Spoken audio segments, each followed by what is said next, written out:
Hello sa lahat. Meron dito, Samsung J7. Ang model nito, SM-J730G. Ang issue o ang problema nito, nakalimutan na may-ari yung cellphone. Ay mali. Ang issue o ang problema nito, nakalimutan ng cellphone yung may-ari. Mali. Biro lang yun ha. Ang issue o ang problema nito, sa tagal na hindi na ipagawa, nakalimutan na yung screen lock pin. Then nakalimutan na rin yung Google account.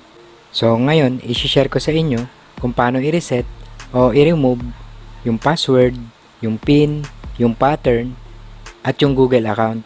So tara at simulan na natin! So ang unang gagawin, hard reset o factory reset. Habang naka-power on ang cellphone, i-press ang volume down key at ang power button ng sabay. Then kapag namatay na ang screen, ilipat sa volume up key ang pagpindot. Then i-press ang home button. Then i-release ang power button hanggang sa lumabas yung Android logo. So gawin natin. Press ang volume down key at power button. Then kapag namatay ang screen, ilipat sa volume up key at i-press ang home button. Then i-release ang power button. At antayin hanggang sa lumabas yung Android logo. Then i-release na yung pagpindot sa mga key. Then antayin hanggang sa lumabas ang recovery mode.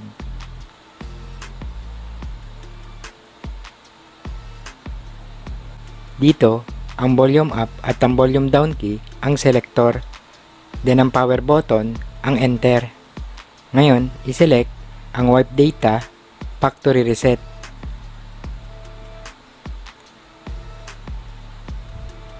Then i-select ang yes.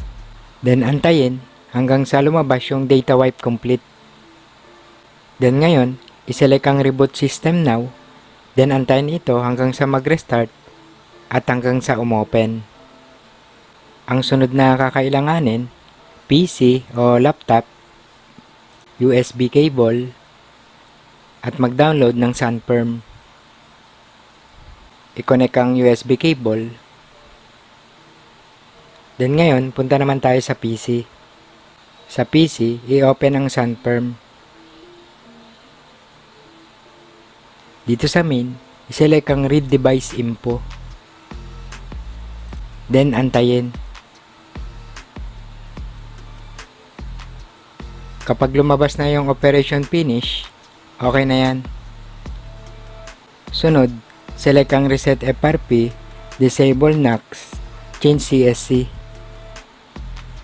Then i-select ang one-click reset FRP.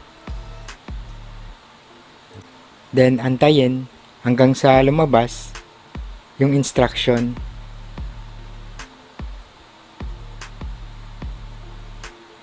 Then ngayon, punta muna tayo sa phone. Sa CP, i-select ang emergency call.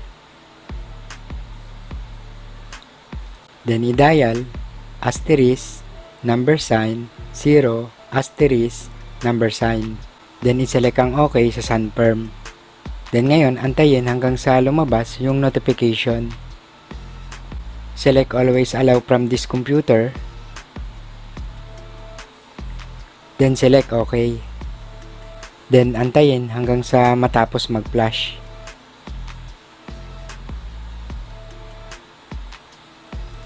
Kapag lumabas na yung operation finish, okay na yan, maaari na natin i-close yung Sunperm.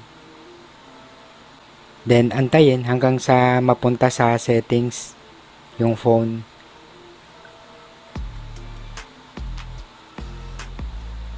So hanggang dito na lang muna.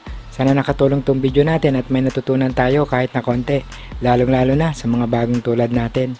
At hi and hello na sa mga tropa, sa mga master, sa mga nag-upload ng mga totoong impormasyon, sa mga sumusuporta at mga nagtitiwalang magpagawa sa atin. Ayun. Thank you sa inyong lahat. At yun, okay na to. Okay. Okay.